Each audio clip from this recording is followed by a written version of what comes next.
Okay. All right. Thank you. Oh, hey. Yummy. Thank you. Thanks, Aves. That was so good. You know, all those years, 25 years of doing the Oprah show and going into work at 5:30 in the morning in the makeup chair by 6:30 and literally crawling home at night for 25 years, I used to wonder what the ladies who lunch were doing. Really, I was attracted to paintings of women lunching and so this is what it's like.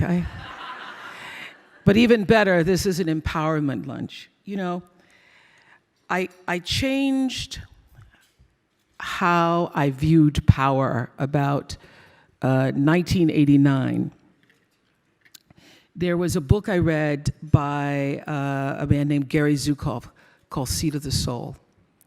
And in Seat of the Soul, he defined what is true power, what is authentic power.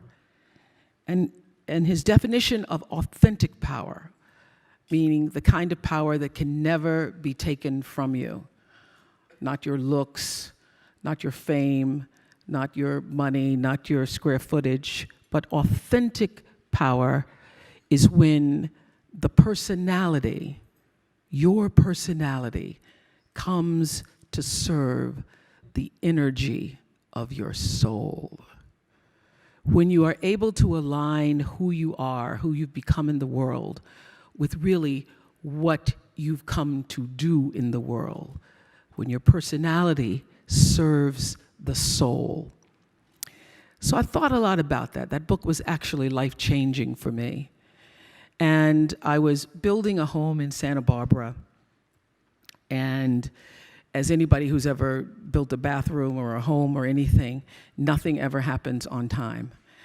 And it was 2002, and we're supposed to be finished, and it wasn't finished. And I was like, I can't wait to get in my house, and I'm finally going to have a great Christmas, and I'm going to do the kind of Christmas that I dreamed of from the Courier and Ives, cards. So I'm going to have the wreaths on the door, but I didn't have a floor, so it was a little difficult to do that.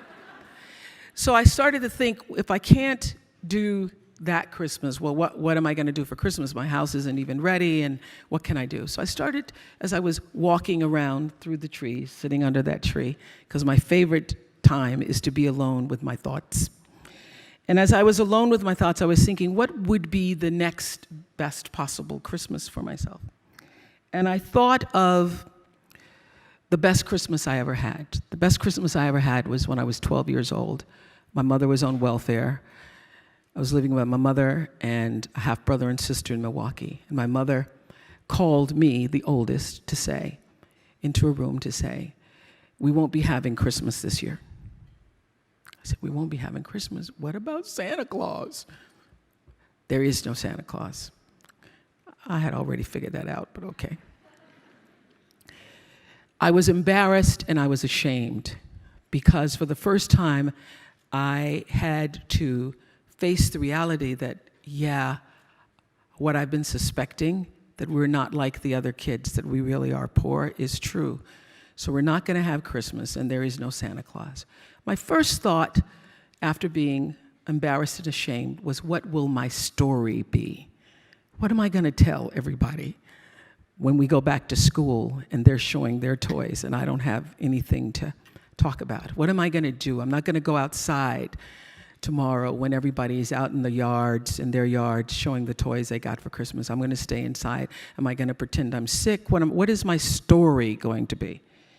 Well, late that night, some nuns showed up at our house, and they brought a basket of food, and they brought toys for my brother and my sister. And I was overwhelmed with joy that those nuns showed up. Not because they brought me a Tammy doll when I really wanted a Barbie doll. I was overwhelmed because somebody remembered that we existed and somebody cared enough in the middle of the night to come to our house with food and toys. And also, I would now have a story.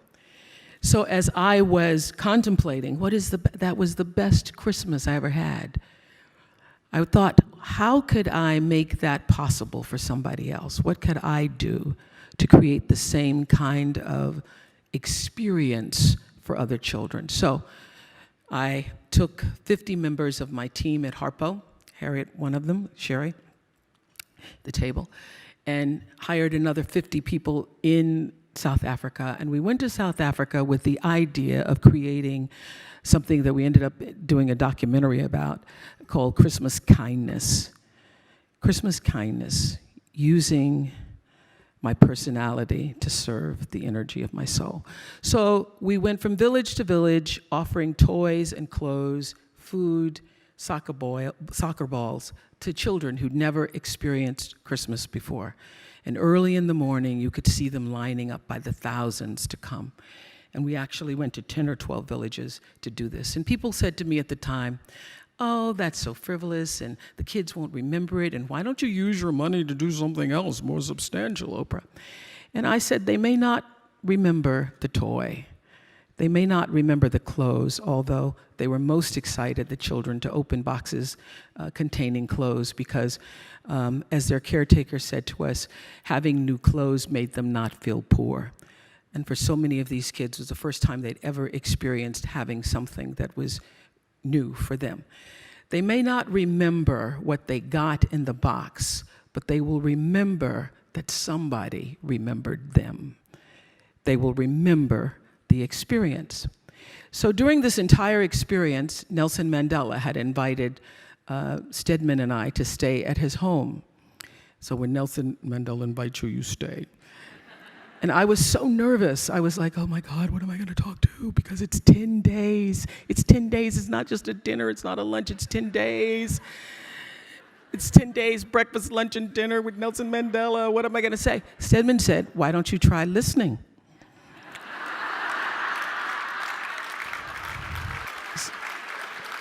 So I did. I had 29 meals with Nelson Mandela. At first, really, I was very, like, oh my God, it's Nelson Mandela. And by the third or fourth day, he and I would sit together in his living room, sharing the paper at the end of the day, talking about events in the world. And one of the things we came to talk about the most was the power of education to overcome poverty. So in one of those lucid moments, I said to him, well, I've always wanted to build a school. He said, you want to build a school? Oprah, you want to build a school? So he got up and made a phone call to the Minister of Education. I wasn't planning on building it then. But all right. The Minister of Education comes over later in the day and we start the process of building a school.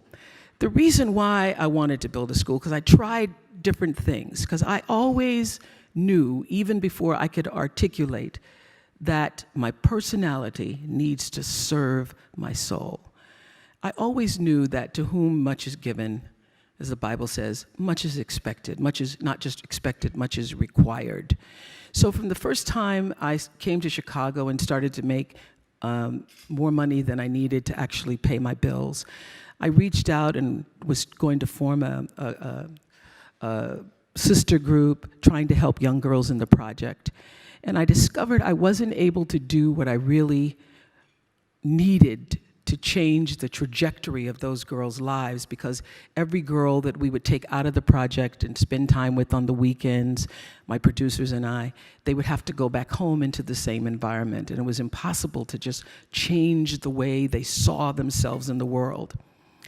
So by trial and error, I knew that in order to literally change the way a girl sees herself, I would need enough time to spend with her, to be able to hire the right kind of teachers, the right kind of administration, to be surrounded by a nurturing environment, to allow that girl to change the way she felt about herself and saw herself in the world. So the idea of creating a boarding school that was surrounded by beauty, the kind of school that I would want to go to. And I tell you, when I first sat down with the architects and said, I want to build a great school for leaders that will change the lives of women, and they will be able to break the cycle of poverty for themselves and their families forever and become a part of the real and true new and free South Africa. Well, the architect said to me, well, these are poor girls. These girls. I said, well, where are the closets? Where's the space? Where's the drama? Where's the theater? And they said, well, these are poor girls. These girls really don't come from families with clothes, and a lot of them have lost their families. And I said, but they will have clothes, and they will be able to do drama, and they will be able to excel beyond anybody's dreams. And that is exactly what has happened 5 years later.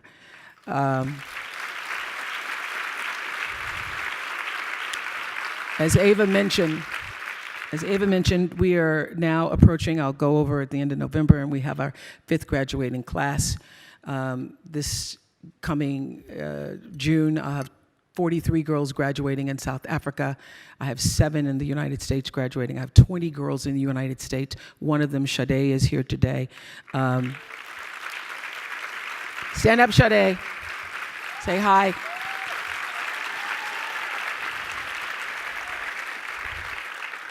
This young woman, who's now a junior at Stanford,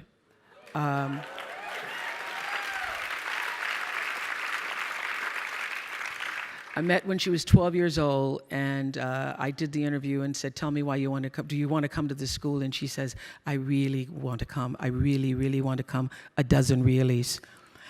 And she has done magnificent work throughout 7th grade, 8th grade, 10th grade, 12th grade. And from the moment my goddaughter, Kirby, who's also here today, who's Gail's daughter, came to speak to the girls at the school. Kirby was attending Stanford, and from the moment Sade heard Kirby speak about Stanford, she said that she knew that those were her people. And so when we went to Stanford and looked at the campus, she said, Mamo, these are my peeps, these are my peeps. So this is what I know, that being here today and hearing from Susan and Gwyneth and Selma and Rebecca and Jim and Anna and all of us, it's a really good thing. But I have always known this about celebrity. The real power of being somebody that somebody knows, and I really think that the only difference between being famous and not is that more people know your name. So the only difference between understanding that is understanding that what Selma has done, what Susan has done, what Anna has done, Rebecca has done, what Jim has done, what I've done, you too can do.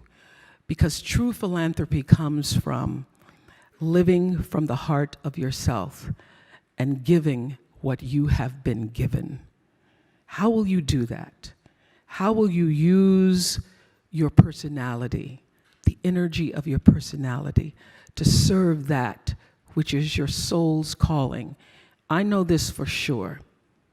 Any life, no matter how fantastic it is, how glorious it seems, how much attention you receive, how much square footage you have, any life and every life is enhanced by the sharing and the giving and the opening up of the heart space.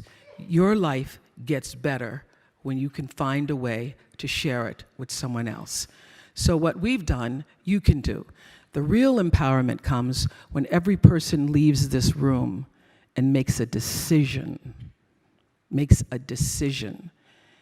Maybe that decision is that you will write a check and support some of the wonderful organizations you've heard here today.